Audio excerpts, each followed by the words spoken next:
Hey guys, welcome back to the channel. If you're new here, my name is Ali. I'm a final year medical student at Cambridge University, and this is a new mini-series where we're going to be talking about medical ethics and how to answer medical ethical scenarios that you might get in your medicine interviews. We're going to be going a little bit beyond what you need to know for your medicine interviews, but to be honest, every single person applying for medicine and getting a medicine interview is just going to be reading off the 4 principles of medical ethics. So if we want to stand out in our interviews, ideally we want to be giving a little bit more than just the 4 principles.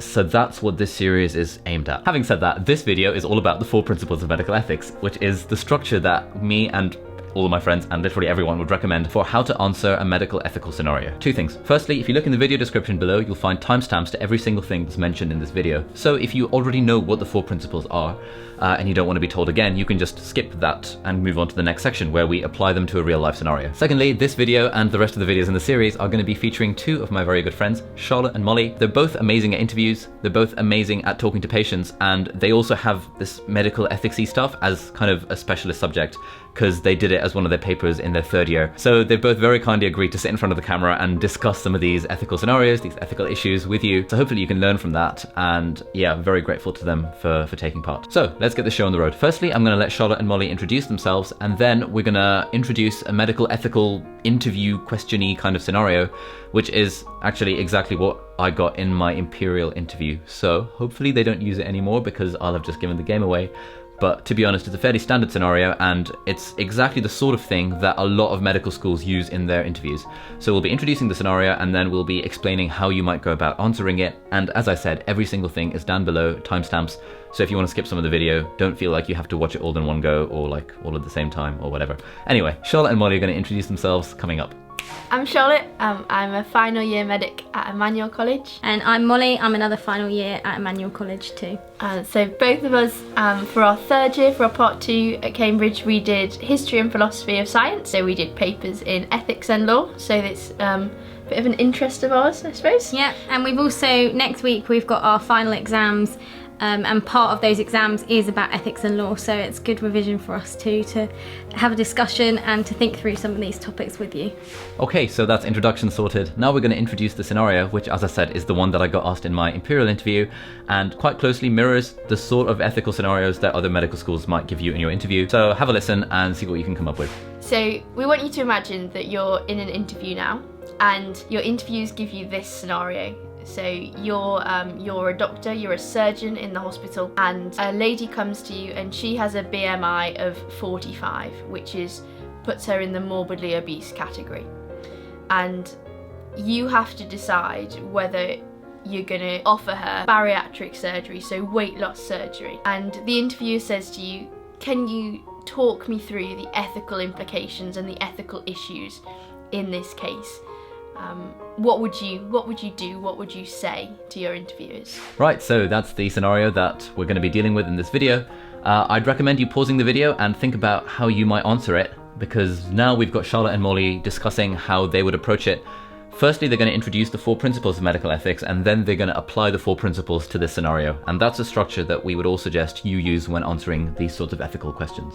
One of the ways that you can always, if you're struggling in an ethical situation, when you get one of those questions, is take a moment, and one of the principles that all of ethics is sort of founded on in medicine is the 4 principles. So there's beneficence, which is generally a doctor should be trying to help patients.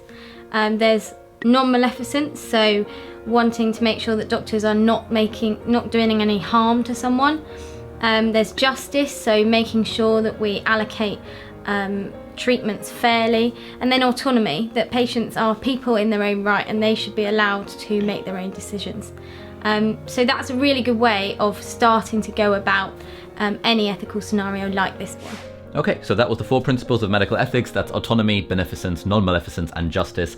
And like I said at the start of the video, literally every single person applying to medicine and getting an interview will know these 4 principles off by heart and will be reeling them off. So it's pretty much bare minimum knowledge for medicine interviews. But you know, this video is just an introduction. So now Charlotte is going to be talking about how she might apply these 4 principles to the question.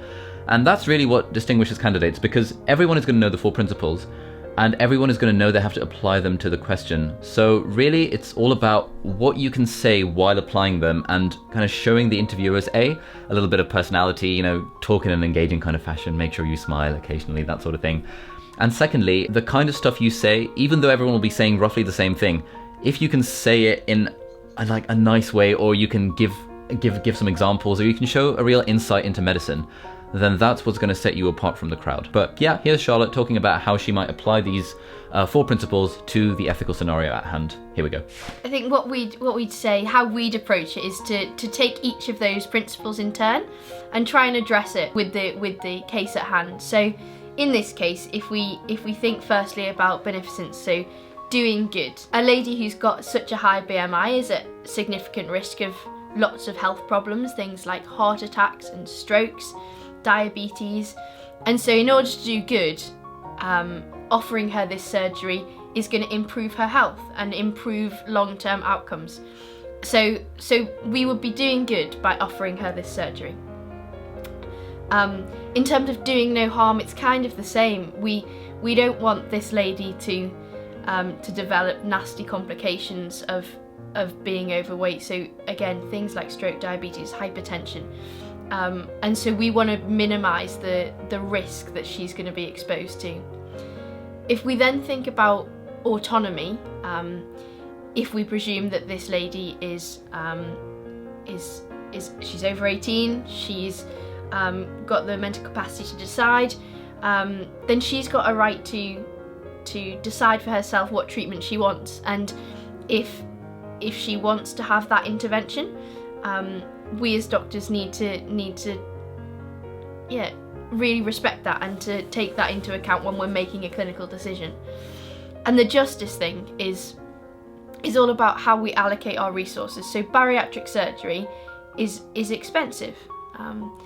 It takes experienced surgeons and nurses and theatre staff. There's the time the person will have to be admitted in hospital, and all of the nursing care that goes with that. And then there's also the opportunity cost of what else could we do with that money that we're going to use for this procedure. We could do other surgeries, other interventions, we could offer other people drugs. And so it's about how we decide what's the best use of our resources, because the NHS it's got finite resources.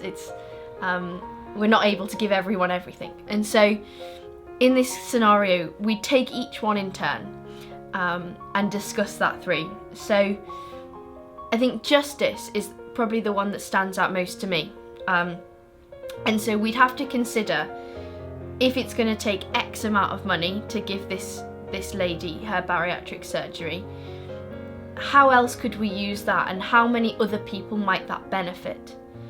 So if we said it was going to cost £20,000, for example, if we had that pot of money and we could start a smoking cessation service that would impact 200 people, should we allocate the resources differently because of the number of people who'd benefit?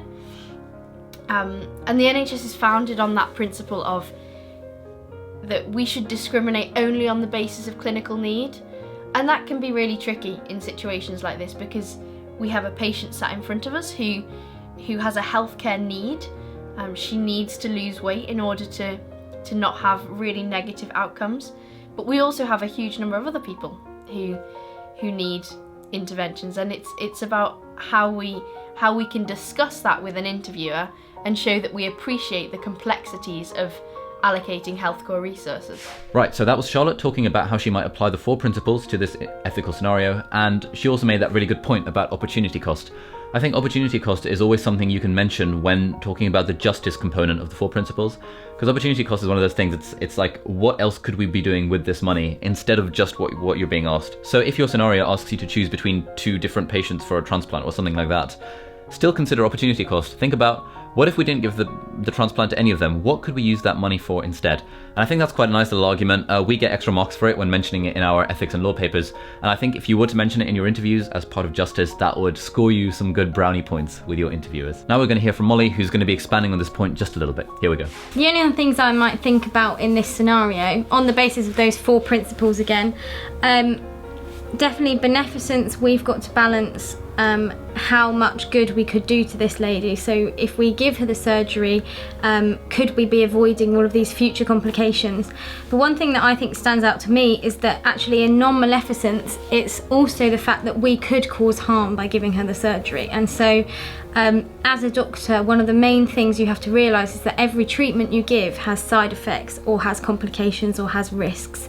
And that's something you're really going to have to grapple with as a doctor in the future, and you have to decide whether that beneficence outweighs the non-maleficence, and so I think that's an important thing to draw in this scenario, because you've got to make sure that when discussing things with a patient and when deciding what's in their best interests, you take into account the harm you could cause by doing any treatment, and not just the harm that will happen if you don't give them the treatment. Okay, so that was an interesting point to make about non-maleficence. Anytime we do an operation to someone, we are inherently causing harm to them. And that's, again, something useful to mention, because if you can appreciate that actually surgery is complicated and has complications and, you know, potentially causes harm, that's another kind of brownie point for insight into medicine that they're looking for in your interviews. Now we're going to hear Charlotte talking about another sort of semi-advanced topic, which is QALYs, quality adjusted life years. And that's another thing you can bring into the justice thing, because that's the measure by which most things are allocated in the UK, at least. Here is Charlotte talking about QALYs. I think all of this, it can feel like it's quite nebulous, it's quite qualitative, you know, it's all about kind of how people are feeling, and it can be difficult to quantify in numbers, in figures. And the attempt that we make in the NHS to try and navigate what is a minefield is to use these things called quality adjusted life years, so QALYs. And what we do, for every intervention, for every drug we have, for every treatment we're going to offer, we think about how many years of life they are going to add on to a person, so how much longer we'd expect that person to live if they are given the intervention. And then we weight that based on how good the quality of that time will be. So it's on a scale of 0 to 1. So 1 would be a year in perfect health, and we weight the year and we think about things like, are they free from pain? Are they free from psychological distress? How well can they go about performing their activities of daily life, things like getting up, getting washed, getting dressed? And so every intervention that we have will be given this rating. And that, in some part, goes to help us decide where should we put our resources. And the National Institute of Clinical Excellence has some recommendations for us, and NICE suggests that if one quality adjusted life year costs less than about £30,000, it's probably cost effective, and we can probably offer that on the NHS. Anything more than that and things become a little bit more tricky. So interventions like giving someone a cholesterol tablet are really cheap per QALY. It's really excellent value for money. Whereas treatments like very specific immunotherapies for very rare types of cancer, they're really expensive per QALY. And so we have to balance our resources, and QALYs are a way of helping to think about justice and resource allocation. Okay, so that's our brief discussion about QALYs. You can look it up. I've got a link in the description to the Wikipedia article if you want to read more about it. Now, Molly is going to make a really good point, and that's about thinking practically what you might do if you were a doctor actually faced with that ethical scenario. And again, I think this is a good one to listen to carefully, because if you can mention this in your interview, that again will also score you lots of brownie points, because so few candidates are going to be thinking practically about the scenario. They're going to be thinking in an abstract way, they're going to be applying the 4 principles, but if you can say that actually, if I were a doctor in this circumstance, what I would do is blah, blah, blah, blah, then again, that's more brownie points, that's more kind of big ticks in the little sheet that they're going to mark you with in your interviews, probably. So here's Molly talking about that. I think also when you're faced with one of these questions, it's worth not just thinking about these broad ethical issues, but also thinking practically about how you would have to go about it as a doctor. Because it's all very well saying I think about beneficence, non-maleficence, autonomy and justice, and go through all of them, but actually at some point you have to say, in reality, what I'm going to have to do is sit down with this patient and speak with her about what the pros and cons, what the risks are, what the benefits of the surgery could be. And it's going to be her autonomy in the end, unless you really think you could be causing serious harm and you really don't want to recommend this surgery. If it is that risk-benefit decision, then ultimately that will end up lying in the patient's hands with your guidance, making sure that you inform her of both the risks and benefits and let her then decide what she thinks is worthwhile for her. Okay, so that's the end of this first section of the video. We've talked about an introduction to the 4 principles of medical ethics: autonomy, beneficence, non-maleficence, justice, and Charlotte and Molly have talked about how they might apply these to the ethical scenario, and you've also heard a little bit about qualities, a little bit about opportunity cost, and a little bit about, practically speaking, what a doctor would do in the circumstances, all of which are things that are going to score you brownie points with your interviewers. We could end the video here, but I don't like the idea of just kind of saying to you guys that just apply the 4 principles and you'll be fine. Because I think it's important to know where the 4 principles come from. And when I was applying to medicine, and I was chatting to some of my friends about this, and we didn't really know where they came from. We just kind of thought, oh, medical ethics, yeah, 4 principles, done. But as we were going through our clinical ethics and law course, we realized that actually these 4 principles came about for a very good reason. And I think understanding where they come from is kind of useful, because it just gives you a little bit more understanding and more of an overview of where they slot into this whole medical ethics debate. Basically, what we're trying to work out is what is the right thing to do under, morally uncertain circumstances. If you have got a patient and if you do have to decide between 2 transplants, if you do have to decide whether to give this surgery to this patient or to that patient, if you have to decide whether to operate without consent, if you have to decide.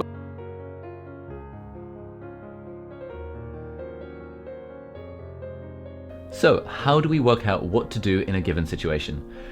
We could do what the philosophers back in the day used to do and follow particular schools of thought. So some of the main ones might be deontology, virtue ethics, utilitarianism, consequentialism, that sort of thing.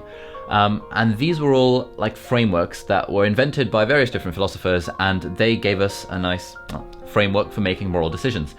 How to weigh up one decision from another and work out which one is the morally right thing to do.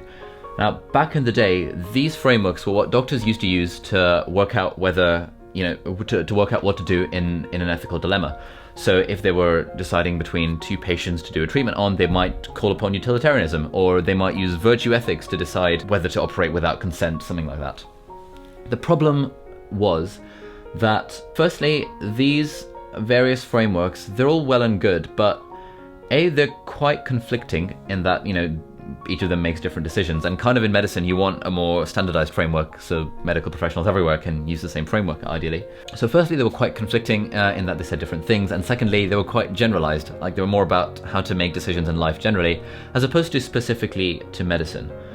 So what happened was that these 2 blokes, I think they were blokes, Beecham and Childress, they put together this treatise about medical ethics, and they came up with these 4 principles: autonomy, beneficence, non-maleficence and justice. And what they said was that these 4 principles are a distillation of all of the other schools of thought.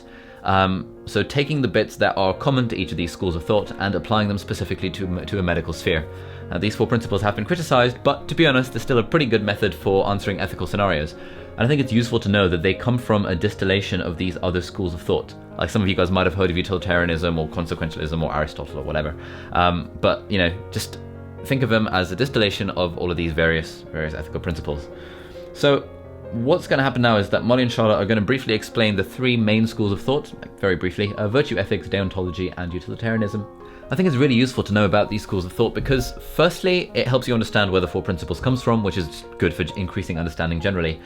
But secondly, knowing about these schools of thought helps you kind of get off the fence. Like if you're torn between one scenario and another scenario in an ethical question, then it's all well and good just kind of reading off the 4 principles and kind of explaining the arguments. But what if they press you for an answer?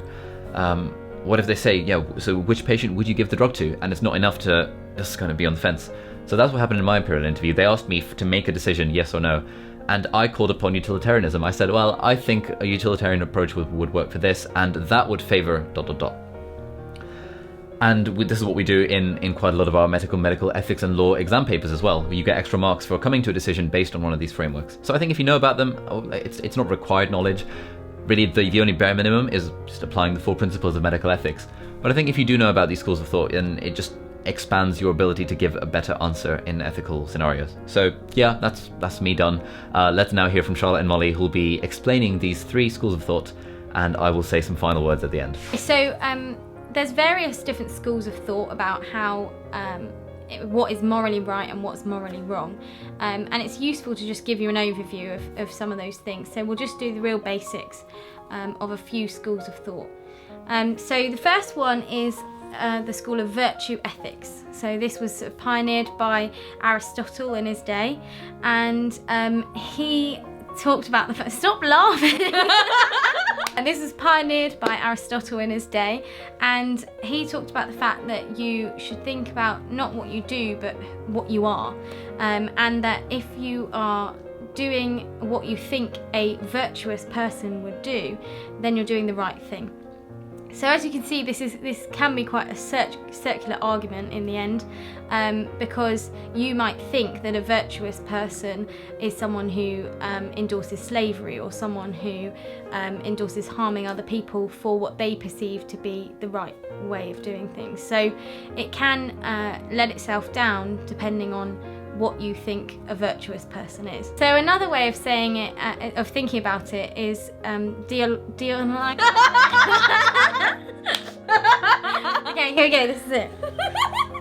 Deontological. Do you actually have to say this word? Isn't there another way of saying it? Deontology, I can say that word. Deontology, Okay. categorical Okay. imperative.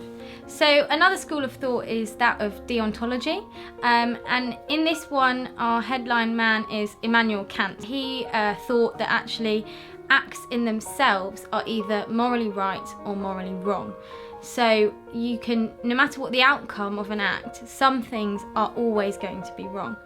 So he would say that killing another person is always wrong, no matter how many people you might save, no matter what the consequences are of that action. And another thing that he says is that a law, if you can apply it universally, so if you can say that everyone in the world, if they acted in that way, it would be better, then that's fine. But if you couldn't apply that action to the whole world, so for instance he talks about breaking promises, if you couldn't say that breaking promises would be universally the right thing to do, then you shouldn't do it. So then the last big kind of school of thought to cover is consequentialism, which does what it says on the tin. It thinks about consequences of actions, and utilitarianism is the most important type of consequentialism that we need to address. So there were these guys in the 18th and 19th century, Bentham, Sidgwick, Stuart Mill, and they said at the fundamental level, happiness is good, suffering is bad, and so the right thing to do is the action that will cause the greatest happiness for the greatest number of people. The overarching decision should be a cost-benefit analysis. So think about the pros and the cons of the action, and if the pros outweigh the cons, then that's okay. So that's the school of consequentialism, utilitarianism, maximising happiness for the greatest number of people. It's useful to have that grounding, I think, of knowing where all of these school of thoughts have come from and the various different moral values that you might decide to base answers on and to base your thoughts on.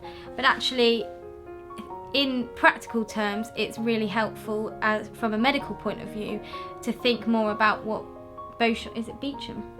Is it Beecham? It's actually pronounced Beecham. Is it Beecham? From a practical point of view, it's actually more useful medically to think about what Beecham and Childress did when they distilled all of these down into the 4 principles that we've talked about earlier, and how you can apply them to medical practice. Okay, so that brings us to the end of the video. That was Charlotte and Molly discussing these 3 schools of thought, and those are the ones that were distilled down into the 4 principles of medical ethics, which is how we recommend you should answer medical ethical scenarios. So, What have we discussed? We've talked about the 4 principles, we've given you an introduction to what they mean, we've applied them to this specific medical scenario about do we give gastric bypass surgery to this fat person.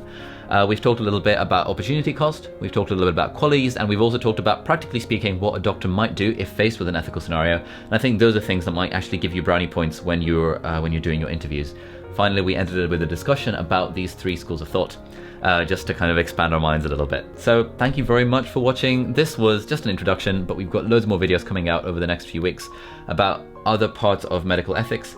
And yeah, I'll leave it there. Please like, comment, subscribe, and I'll leave you with Charlotte and Molly, who will be saying some closing remarks and thanking you and saying goodbye. So here are Charlotte and Molly. I'll see you in the next video. So that's the general framework that we would advise you you kind of use in your ethical scenario questions. Think about the 4 principles, think about autonomy and justice and beneficence and non-maleficence, and structure your answer around that.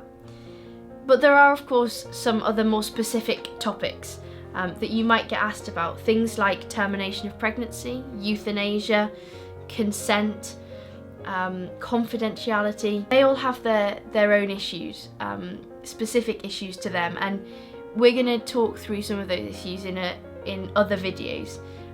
We'll go through in some more detail, more than you need to know, but we think that if you have a good idea of these things, that it's not only really useful for your interviews, but also going into clinical practice, you need to understand what's happened in the past, what laws have been made, what doctors have previously done, and how that's informed how we practice today. So thanks very much for watching. We hope that's been useful to talk about how to go about answering an ethical question, and we look forward to seeing you in the next few videos. Bye!